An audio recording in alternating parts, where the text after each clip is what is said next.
Because of the importance of this, we want to bring this back to our houses. Tonight, a tentative Wet'suwet'en agreement is reached after 3 days of meetings. We want to say thank you to Phyllis and her family. The Metis Nation honors a 98-year-old war veteran. We come to the First Nation communities to showcase just their wisdom and not just their love of hockey, but it's the gateway. Hockey's the gateway to so many other things. And Rogers Hometown Hockey hits up Peguis First Nation. Good evening. Welcome to APTN National News. I'm Melissa Ridgen. The family of Loretta Saunders says a decision by the Parole Board of Canada has added insult to the injury of their loss. One of two people convicted of murdering the Inuk woman from Labrador back in 2014 is seeking Indigenous healing services and making a claim that has shocked many. APTN's Elena McDougall explains. And for the government to give her Aboriginal rights when my family are Aboriginal and we're dying off. Saunders' mother MIRIAM is outraged after finding out that Victoria Henneberry has been granted access to Indigenous healing services. The Saunders family has just left Henneberry's February 20th parole board hearing in Kitchener, Ontario. They're telling her grandkids can't be Inuit, Inuk or whatever, but yet they're given, the justice system is given the right to a murderer who killed a Native woman, given her the right to access things we haven't even got access to ourselves. In 2015, Henneberry was sentenced to life in prison with no chance of parole for 10 years. In a decision released Friday, the Parole Board of Canada granted Henneberry an escorted temporary absence from prison to participate in a sharing and drumming circle. The decision states Henneberry identifies as American Cherokee on her mother's side. Saunders' sister Delilah says this adds insult to injury. It was really difficult also to watch elders who are granting space to someone like this. You know, it was really hard to see that, and to, my family and I, we wouldn't even be present while Victoria and them were smudging because it wasn't right. Henneberry's behavior during the hearing is noted in the decision as seemingly lacking victim remorse. You presented as emotionless when reading your statement. The board noted and pointed out you smiled almost continuously throughout your hearing, which is highly unusual given the gravity of your offending. Your decorum significantly changed when the board delivered its decision. That decision noted Henneberry has significant work to do prior to any possibility of a conditional release. On social media, Delilah said she's working with experts to get to the bottom of Henneberry's Cherokee claim. Rebecca Moore, a friend of the family, said that allowing non-Indigenous governments to decide who is and isn't Indigenous is to blame for this new grief. She was a white woman when she murdered an Inuk woman, and now she's self-identifying as Indigenous and accessing Indigenous healing spaces, and it's the colonial government, it's the Crown that's allowing her to do this. Henneberry has asked to attend 24 drumming and sharing sessions over the next 12 months. While an elder at the hearing noted that Henneberry will need to address truth-telling while accessing Indigenous healing services, the board noted she is of acceptable risk within the framework of participating in this approved absence. Elena McDougall, APTN National News, Kitchener. Kahnawake Mohawks say that they have, quote, mixed feelings about a proposed agreement that was reached by Wet'suwet'en chiefs over the weekend. They will delay the dismantling of a freight rail blockade just south of Montreal as a result. Demonstrators say they want more information about the situation in BC, including clarification on the pipeline issue before they clear their camp. Longhouse representatives say that they want to avoid making premature decisions despite what seems to be positive developments that we will tell you about later. Recognition of the hereditary chiefs by the Canadian government, I think, is significant. However, the issue of the pipeline is still not resolved, and I think, and that's a very big issue, not only for the Wet'suwet'en chiefs, but everybody. On Saturday, Mi'kmaq grandmothers and allies hung red dresses and ties in solidarity with the Wet'suwet'en, who are resisting the Coastal GasLink pipeline out in BC. About 50 people attended this event in Halifax. Organizers reiterated concerns that the work camps that come with resource development projects, also known as man camps, are often accompanied by an increased violence against Indigenous women and girls, as cited by Amnesty International and the MMIWG inquiry's final report. Thunderbird swooping down woman helped organize the event. I'm hoping that this is an opening, that the government will finally take into consideration the calls to action. Private members' bills rarely become law, but that didn't stop a Liberal MP from Nova Scotia from submitting one last week. Lenore Zan introduced Bill C-230, a strategy to redress the harm caused by environmental racism. Zan said that in her home province, toxic waste sites and dumps are often built near Indigenous communities and Black communities, sometimes leading to long-term health impacts. She cited Boat Harbour near the Mi'kmaq community of Pictou Landing as an example.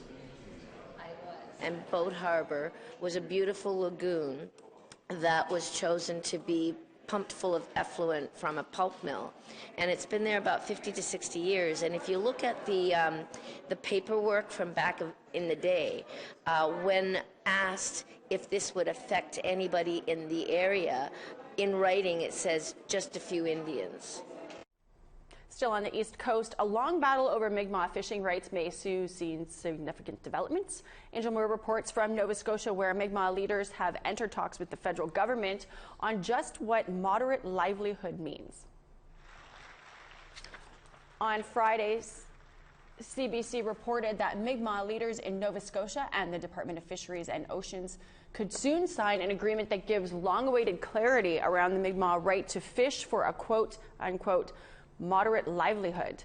The 1999 Donald Marshall Jr. Supreme Court decision did not actually define that term. Today, a spokesman for Mi'kmaq Rights Initiative told APTN the negotiations are a little too sensitive to comment on, but that they are continuing. The Ontario government is signing an agreement with 2 First Nations to build a northern road into the province's Ring of Fire region. The project will link potential mining sites and local communities. Premier Doug Ford told reporters that this project is more than just about jobs. This corridor to prosperity will create reliable, all-season access to surrounding communities and in the mining area. Not only will this road unlock jobs, economic opportunities for our First Nations and northern communities, it will provide access to better health care, social services. Ontario's Ring of Fire region is roughly 500 kilometers northeast of Thunder Bay, reportedly holds deposits of nickel, copper, and platinum. A 98-year-old Métis woman is the latest to be recognized for her efforts in the Second World War. We'll tell you all about that after the break. First, though, here's tomorrow's weather forecast for the east and central parts of the country. Starting off on the east coast, we got 1 and snow in St. John's, 10 and cloud for Halifax. Happy Valley Goose Bay is cloudy and 0. Inukjuak -14 with a mix of sun and cloud. Chibougamau -1 with a mix of sun and cloud. 3 and sunshine for Montreal. Ottawa 3 and rain. North Bay mix of sun and cloud and 2. Kapuskasing and Timmins snow and 2 degrees. Thunder Bay 3 and snowing. -9 and sunshine for Puckatawagan. -7 and snow for God's Lake. Winnipeg -2 and sunny. 0 and sunshine for Brandon. Estevan 2 and snow. Saskatoon snow and 0. 1 for Meadow Lake and Buffalo Narrows, snowy there. -7 and snow for Stony Rapids.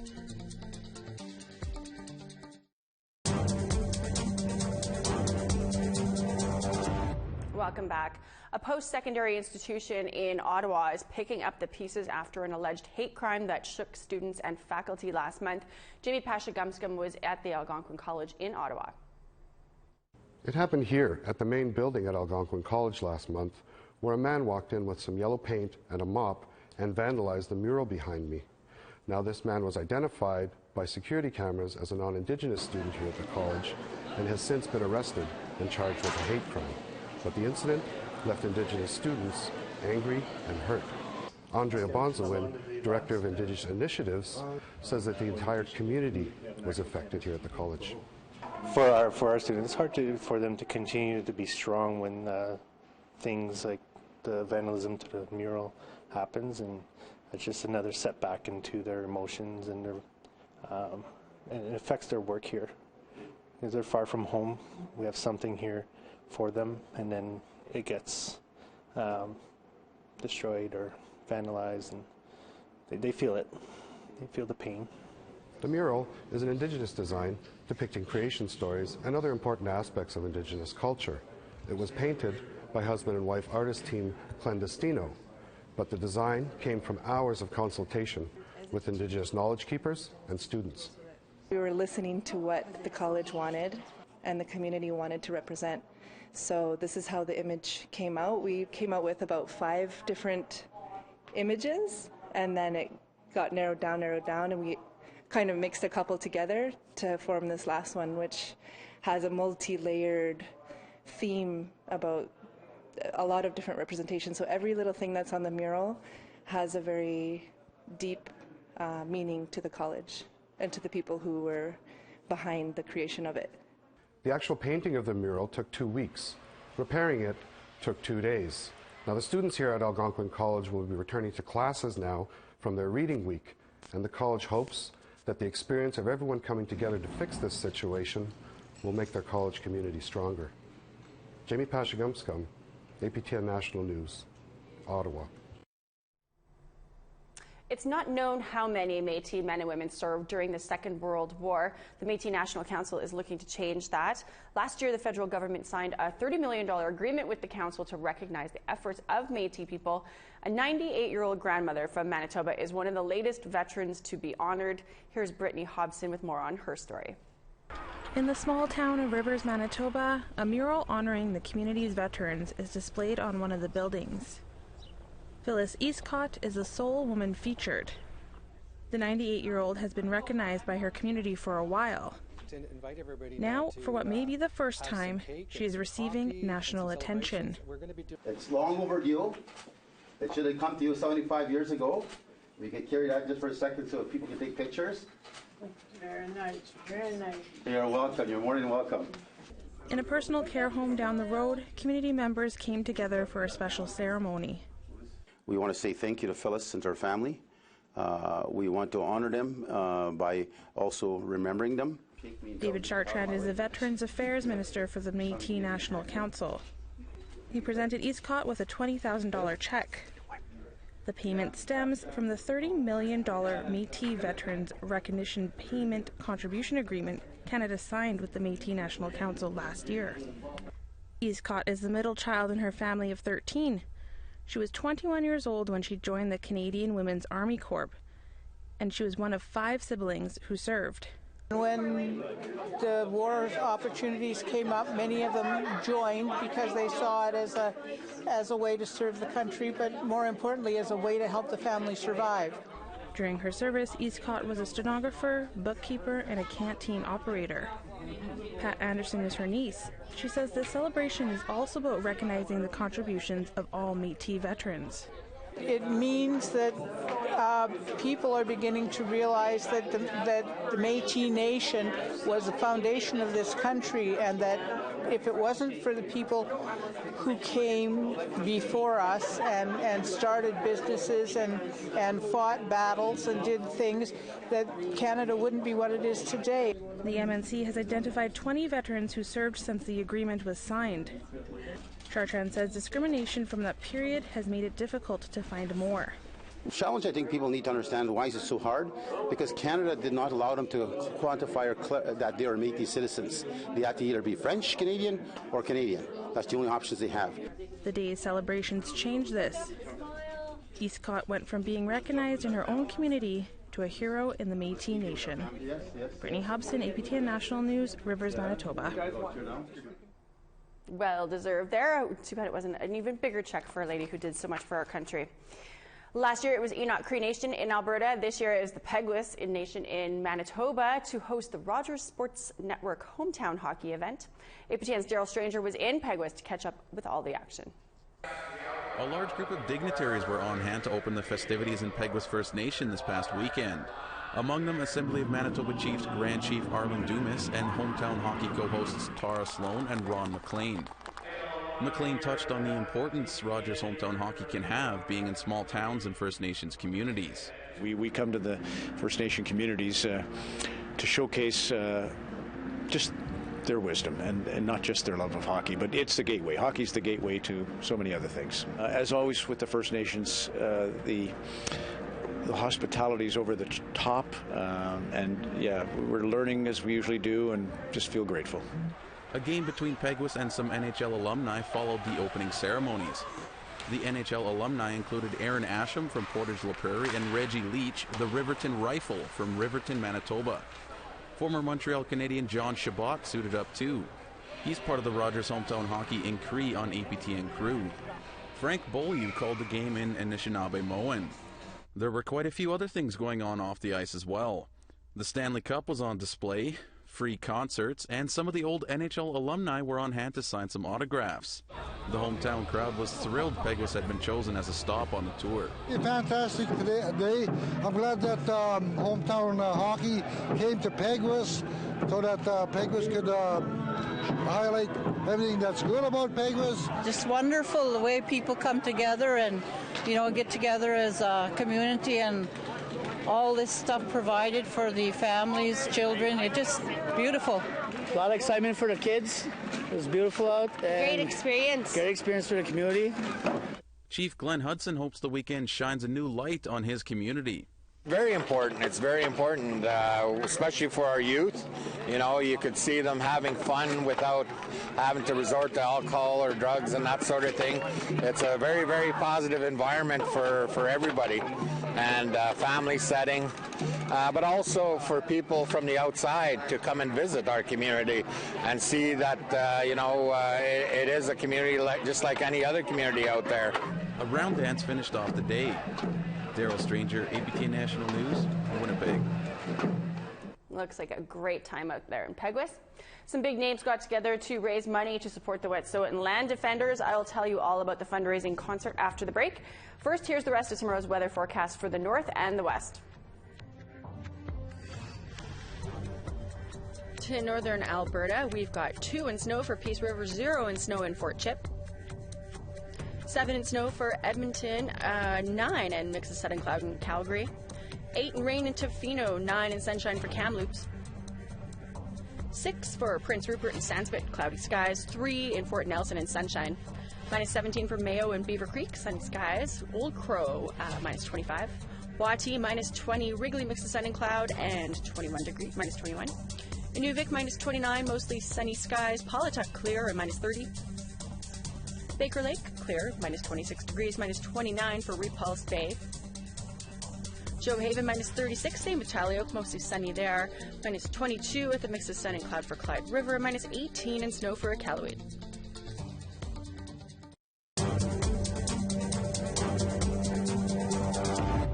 Welcome back. Now for a story we hoped to bring you earlier in the newscast but had some technical difficulties. On Sunday, Wet'suwet'en hereditary chiefs and government officials reached a proposed agreement, but not on the controversial Coastal GasLink pipeline. APTN's Lee Wilson has more. Talks focused on 2 topics: Wet'suwet'en Aboriginal rights and title in the territory, and the issues around the Coastal GasLink pipeline. The tentative agreement deals with rights and title. Hereditary Chief Wass says the proposed agreement will be taken back to Wet'suwet'en people to look over for approval. As Wet'suwet'en, we are the land, and the land is ours. We'll maintain that right from day one, the Delgamuukw Castaway, 1997. And so it is quite a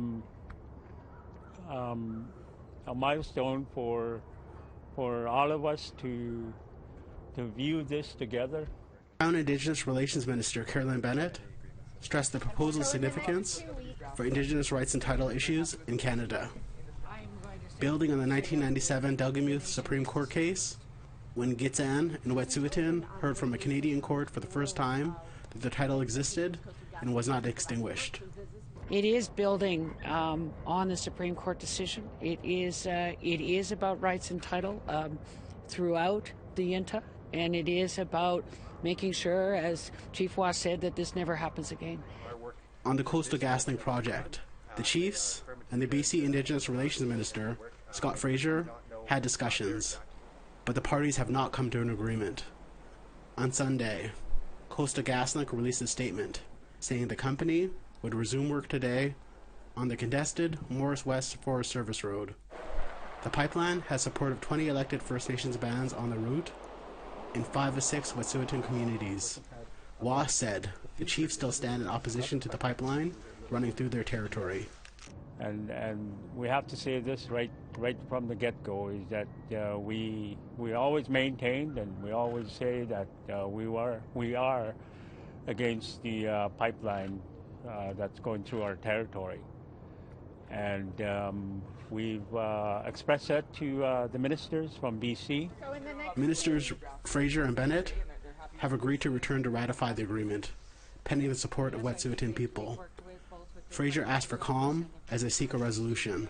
While we have disagreement on this issue, we are developing a protocol here with the Office of Wet'suwet'en, a process to recognize rights and title for the future. We've done that in 3 days and 3 nights, which is something that should have been done 23 years ago. That will allow us, I ask for some space and calm for us to continue that good work. Lee Wilson, APTN National News, Smithers, British Columbia.